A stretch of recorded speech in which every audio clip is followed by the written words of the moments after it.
Hi friends, நான் உங்கள் Arun. Welcome to my YouTube channel.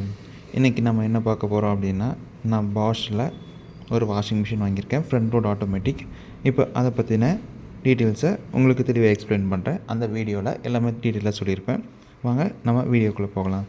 அதுக்கு முன்னாடி ஜென் ரிவ்யூஸில் நம்ம ஒரு ப்ராடக்ட்டை பற்றி டீட்டெயிலாக தெரிஞ்சுக்கணும் அப்படின்னா அதில் கண்டிப்பாக வெரி பெஸ்ட்டான ரிவ்யூஸ் தான் கொடுத்துருப்பாங்க. அந்த ப்ராடக்ட்டை பற்றி நீங்கள் டீட்டெயிலாக தெரிஞ்சுக்கலாம். அதை பற்றின இன்ஃபர்மேஷன்ஸ், அதை பற்றின டீட்டெயில்ஸ் எல்லாமே பர்டிகுலராக உங்களுக்கு எல்லாமே சொல்லியிருப்பாங்க. genreviews.ஆன்லைனில் நீங்கள் விசிட் பண்ணி பாருங்கள். கண்டிப்பாக அதில் பெஸ்ட்டான ரிவ்யூஸ் கொடுத்துருப்பாங்க. வாங்க நம்ம வீடியோக்குள்ளே போகலாம்.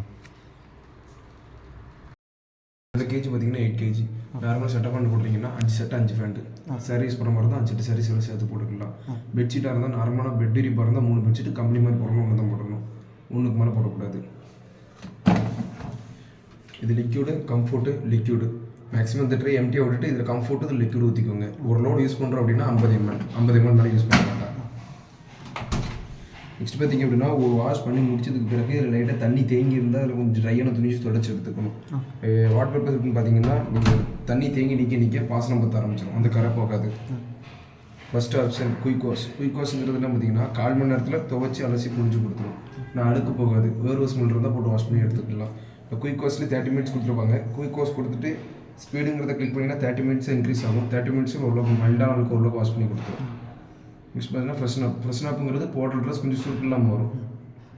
அடுத்து பார்த்தீங்கன்னா கிட்ஸ் வேர்ஸ், சின்ன குழந்தைங்க துணி போட்டு வாஷ் பண்ணி எடுத்துக்கலாம். ஆன்டிபாக்டீரியா பேஷண்ட் துணி, உடம்பு சரியில்லாமல் இருப்பாங்களா துணி போட்டு வாஷ் பண்ணி எடுத்துக்கலாம். நெக்ஸ்ட்டு ஜீன்ஸ் பேண்ட், ஜீன்ஸ் எதுவும் போடுற மாதிரி தான் ஜீன்ஸ், டார்க் வேர்ஸ் இது போடுற மாதிரி தான் போட்டுக்கலாம்.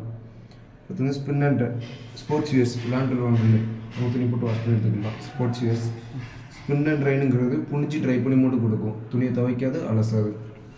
கீழே உள்ளது வந்து ரிங்ஸுங்கிறது என்ன பார்த்தீங்கன்னா ட்ரெஸ்ஸை அலசி புனிஞ்சு மூட்டு கொடுக்கும், துவைக்காது. ட்ரம் டீஸ்கேலுங்கிறது 2 மாதத்துக்கு ஒரு அடி மிஷினில் டீஸ்கேலிங் பண்ணிடணும், ட்ரம் வாஷ் பண்ணிடணும். ட்ரம் வாஷ் பண்ணுறது தனி பவுடர் இருக்குது, பவுடரை ஒரு 3 டீஸ்பூன் ட்ரம்மில் போட்டு டீஸ்கேலிங்கிற ப்ரோக்ராம் வச்சு ஸ்டார்ட் கொடுத்துடணும். இல்லை அப்படின்னா அந்த பவுடர் உள்ளே போட்டு கொடுத்துடணும். இல்லை அப்படி பண்ணாவிட்டால் அப்படின்னா நீங்கள் ட்ரெஸ்ஸு போடும்போது ஸ்மெல் அடிக்கிற கொஞ்சம் ட்ரெஸ்ஸில், ஏன்னா டஸ்ட்டு கொஞ்சம் ட்ரம்லாடி ஃபார்முலேஷன் ஆகிருக்கும். அந்த டஸ்ட்டு வெளியே போனால் தான் அது கொஞ்சம் நீட்டாக இருக்கும். பெட்ஷீட்ஸ் போடுறது, டெடிகேட் சில்க்ஸ், சாரீஸ் இது போடுற மாதிரி டெடிகேட் சில்க்ஸ் கொடுத்துக்கலாம். நெக்ஸ்ட் வந்து மிக்ஸ்ரோடு எல்லா துணியும் கலந்து போட்டுக்கலாம். நம்ம காமன் அந்த ப்ரோக்ராம் வச்சு யூஸ் பண்ணிக்கலாம். சிந்தட்டிக் கிளாத்ஸ், ஸ்டோன் வச்ச ட்ரெஸ் இது போடுற மாதிரி தான் சிந்தட்டிக் கிளாத்ஸ் கொடுத்துக்கலாம். காட்டன் 60 டிகிரி லேபிளுங்கிறது வந்து அழுக்கு ஜாஸ்தியாக இருந்தால் காட்டன் 60 டிகிரி லேபிள் கொடுத்துக்கலாம். டைமிங் பார்த்தீங்கன்னா 3 மணி நேரம் 10 நிமிஷம் வரும். ரொம்ப ஜாஸ்தியாக இருந்தால் அதில் இது கொடுத்துக்கலாம், இல்லை மிக்ஸ்ரோட்லேயே போட்டுக்கலாம். Normal cottons 1 hour, normal cottons போடுறோம்னா காட்டன்ஸ் வச்சுக்கலாம். நெக்ஸ்ட் பார்த்தீங்கன்னா டெம்பரேச்சர், ஸ்பின் ஸ்பீடு தானாக ஒரு ப்ரோக்ராம் செட் பண்ணுற போதே தானாக ஆட்டோமேட்டிக்காக அதாவே எடுத்துக்கும், நம்ம எதுவும் பண்ண தேவையில்லை.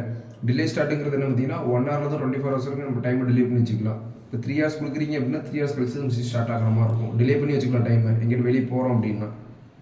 ஸ்பீடுங்கிறது நம்ம டைமிங் இன்க்ரீஸ் பண்ணுறது. இப்போ 1/4 மணி நேரத்தில் 30 நிமிஷம் மாற்றணும், இல்லை டைம் கொடுத்துருப்பாங்க 1/4 மணி நேரம் 30 நிமிஷம். அதேமாதிரி மிக்ஸரோட 3/4 மணி நேரம் இல்லை 1 மணி நேரம் மாற்றிக்கலாம், கூட்டம்னா செஞ்சுக்கலாம். ஆன்டி ரிங்கிள், இந்த ஒரு ப்ரோக்ராம் மட்டும் சுருக்கலாம் வரும்னு சொல்லியிருப்பாங்க. ஆன்டி ரிங்கிள் ஆப்ஷன் இருக்கும் பார்த்தீங்கன்னா, இப்போ ஆன்டிபாக்டீரியா கொடுத்துட்டு ஆன்டி ரிங்கிள் கொடுத்தீங்க அப்படின்னா நீங்கள் போடுற ட்ரெஸ் கொஞ்சம் ஒன்றுக்கு ஒன்று பின்னாமல் வரும். இப்போ சாரீஸ் 5 சாரீஸ் போடுறீங்க அப்படின்னா ஒன்றுக்கு ஒன்று பின்னாமல் வரும். இந்த ஆன்டி ரிங்கிள்ங்கிறது. ஆன்டி டேங்கிள்ங்கிறது என்ன பார்த்தீங்கன்னா, நீங்கள் அலசும் போதே உங்களுக்கு சோப்பு முறையாக ட்ரெஸ்ஸில் இருக்கிற மாதிரி தெரிஞ்சால் தடத்தில் அது இருக்காது. மேக்ஸிமம் ஒரு சிலவங்களுக்கு சர்டிஃபிகேஷன் இல்லை, கூட கொஞ்சம் தண்ணி எடுத்து அலசணும் அப்படின்னு எதிர்பார்த்தீங்கன்னா ஆன்டி டேங்கிள் கொடுத்துக்கலாம். ஆன்டி டேங்கிள் கொடுத்தீங்க அப்படின்னா கூட கொஞ்சம் எச்சா கொஞ்சம் தண்ணி எடுத்து அலசி கொடுக்கும். ஒரு ப்ரோக்ராம் கிளிக் பண்ணுறீங்க அப்படின்னா கிளிக் பண்ணிட்டு ஸ்டார்ட் பண்ணிட்டு மிஷின் ஸ்டார்ட் ஆகிடும். இதுதான் ஸ்டார்ட் பட்டன். லாஸ்ட்டு நெக்ஸ்ட் பார்த்தீங்கன்னா 3/4 ட்ரம் தான் மெஷர்மெண்ட்டு, ஃபுல் ட்ரம் போட்டு ஃபில் பண்ண கூடாது ட்ரம்மை. நெக்ஸ்ட்டு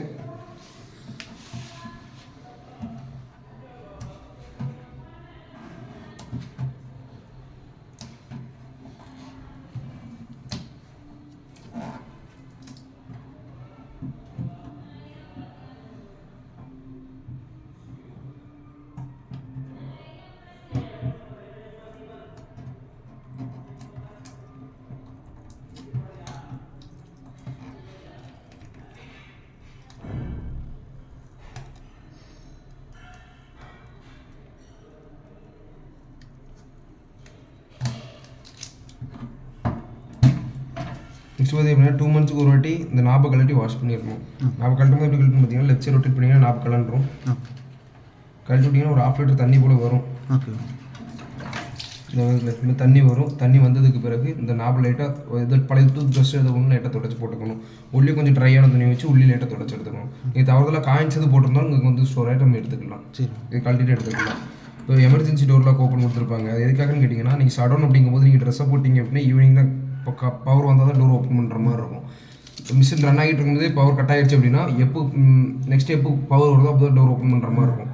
அதுக்காக எமர்ஜென்சி டோர்லாம் ஓப்பன் கொடுத்துருப்பாங்க. அது எப்படி யூஸ் பண்ணுறதுன்னு கேட்டிங்கன்னா அந்த நாபை கழட்டி விட்டிங்கன்னா உள்ளே இருக்க தண்ணி எவ்வளோ வெளியே வந்துடும். வெளியே வந்ததுக்கு பிறகு இந்த மாதிரி டேக் இந்த மாதிரி இண்டிகேட்டர் தட்டம் வச்சு இந்த டேக் வருது இல்லை, இந்த டேக் அப்படி கீழே எடுத்து விட்டிங்கன்னா டோர் லாக் ஓப்பன் ஆகிடும். Door lock open only for emergency மட்டும் நம்ம டோர் லாக் யூஸ் பண்ணிக்கலாம். சரி, அவ்வளோதான். ஓகே. இதோட வாரண்டி பார்த்தீங்கன்னா 2 இயர்ஸ் வாரண்டி சொல்லியிருப்பாங்க. மோட்டருக்கு 10 இயர்ஸ் வாரண்டி. 3 இயர்ஸ் சொன்னாங்க. 3 இயர்ஸ் வாரண்டி.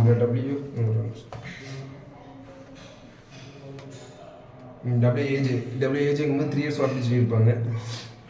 3 இயர்ஸ் வாரண்டி சொல்லியிருப்பாங்க. மோட்டருக்கு 10 இயர்ஸ் வாரண்டி. நீங்கள் அது போக அடிஷ்னல் வாரண்டி போடுற மாதிரி இருந்தால் போட்டுக்கலாம். அப்புறம் அடிஷ்னல் வாரண்டி பீரியட் பார்த்தீங்கன்னா 25% டிஸ்கவுண்ட் விட்டுருந்தாங்க. நான் எக்ஸ்பிளைன் பண்ணிடுறேன், நீங்கள் பார்க்கணும். மிஷினோட அமௌண்ட் எவ்வளோ சொல்லி